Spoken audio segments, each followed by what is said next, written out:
Welcome. In this video, we're going to look at section 11.7, which is about equations of circles.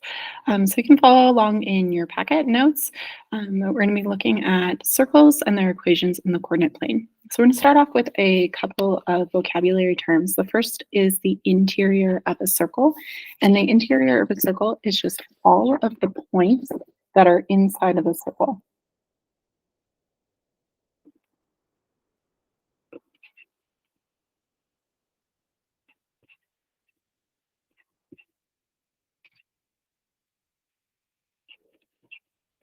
You can remember geometrically when we are looking at the circle itself, the circle is defined as all of the points that are equidistant from some point called the center. So the circle geometrically is just the points around the outside of the circle. So we have the interior, all of those points that are inside of the circle. And then the exterior of the circle is just all points outside of the circle.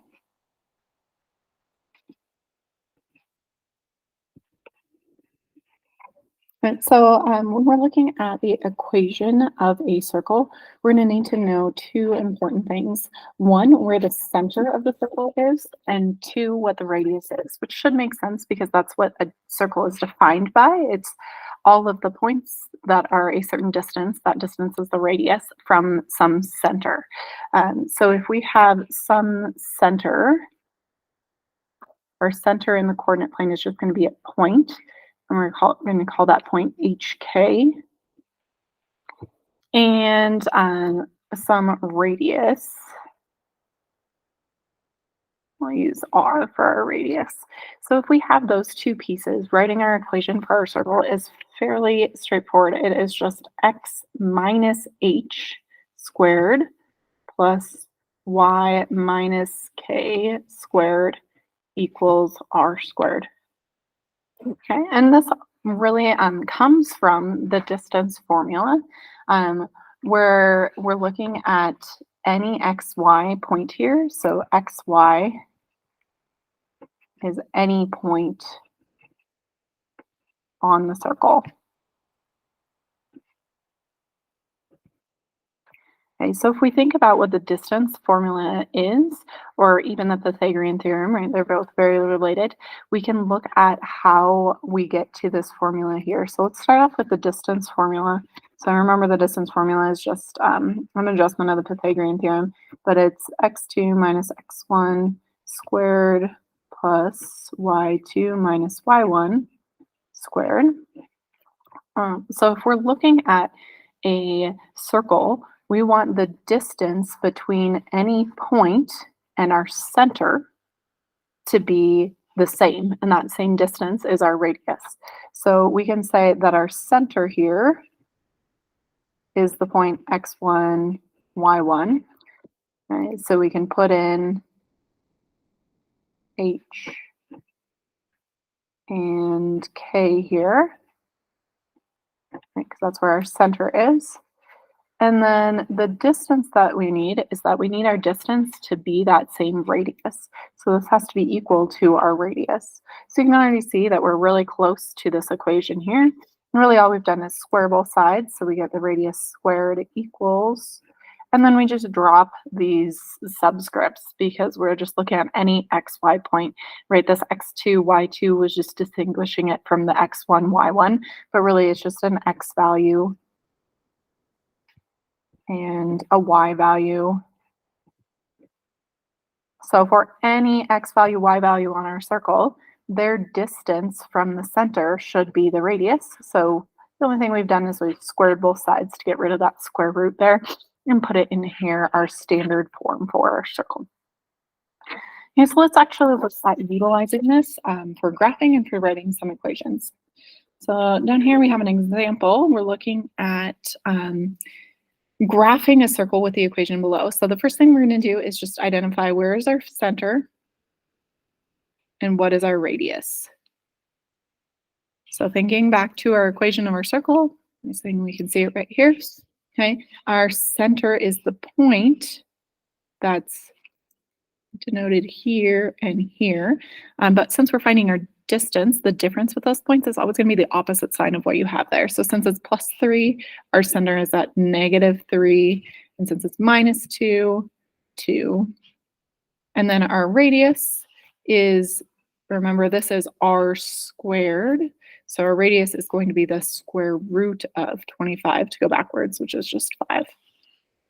So then to graph our circle, we're just plotting the center, -3, 1, 2, 3, +2, 1, 2. So there's our center, and then our radius is 5. So to get the best picture of our circle possible, we're just going to go 5 in every direction that it's nice to count.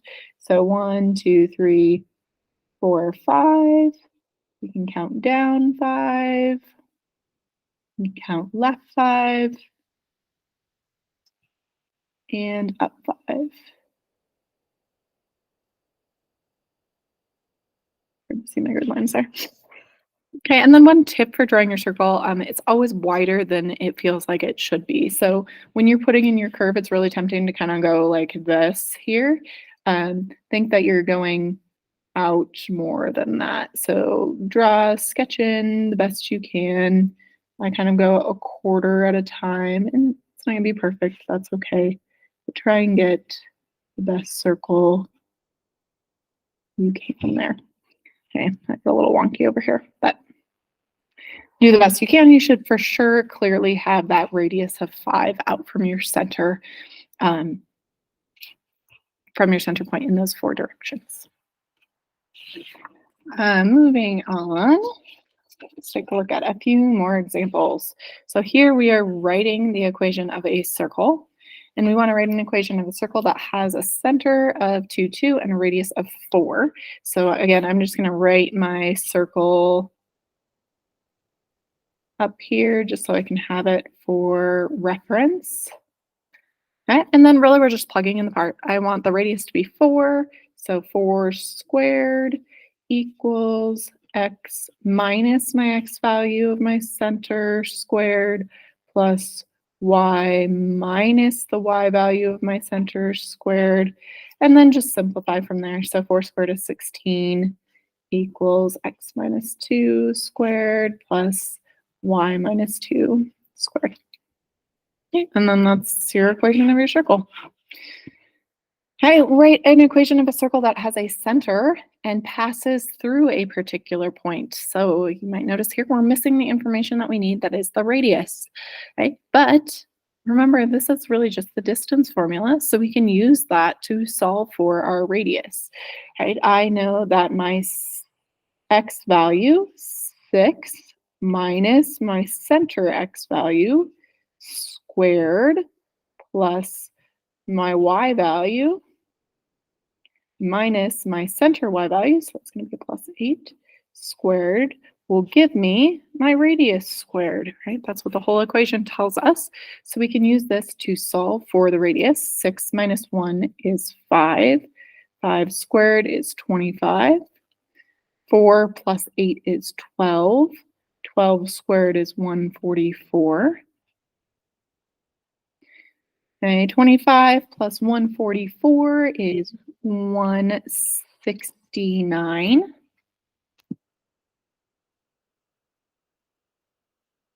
Okay. And really, since we're writing the equation of the circle, we could stop right there because we want r squared, right? That's what we're going to end up with here. If you wanted to find r, you would just take the square root of both sides and say that r is 13. But again, in our equation, we have r squared, so we could just leave it as 169. Go back to our equation. So x minus the x value of my center squared plus y minus the y value of my center, so it's +8 because it's -8, equals your radius squared, which is 169.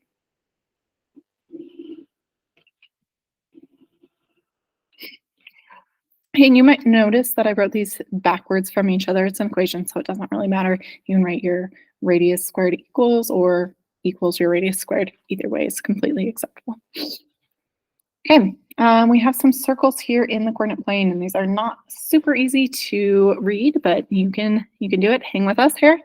So if we're looking at this point here, our center is 0, 0. That's really nice. So we have x minus 0, which is just x squared.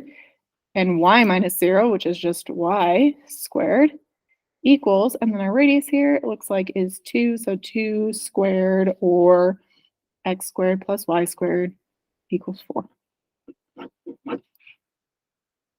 Okay, here this graph is even more challenging to see, so let's use some tools to put in some grid lines here.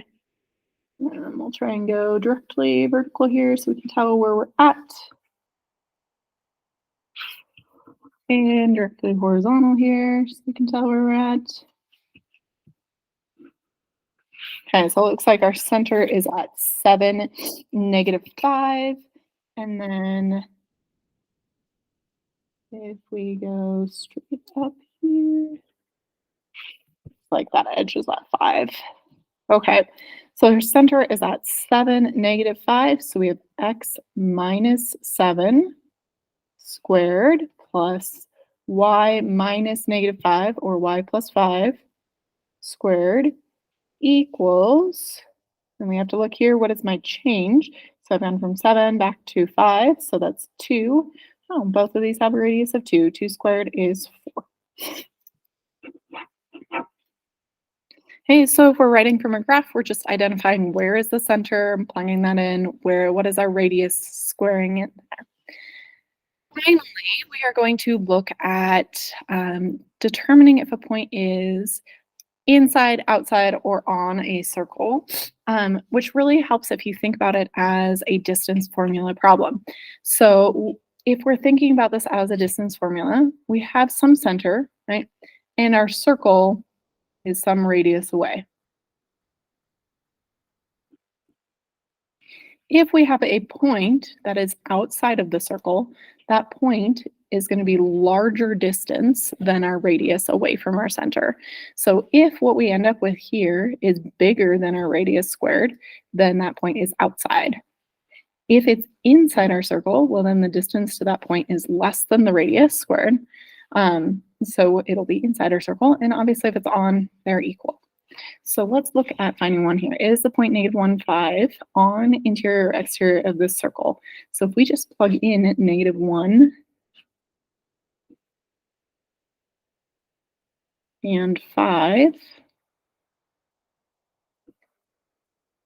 into our equation here, and simplify, we get -4 squared, which is 16, and -70 squared, which is 7 times 7 is 49, 2 zeros, equals 49. So this 4, 9, 16 is much bigger than 49, which means that this point has a larger distance than our radius. So this point is outside or on the exterior of our circle. Okay, so that is all I have for you today.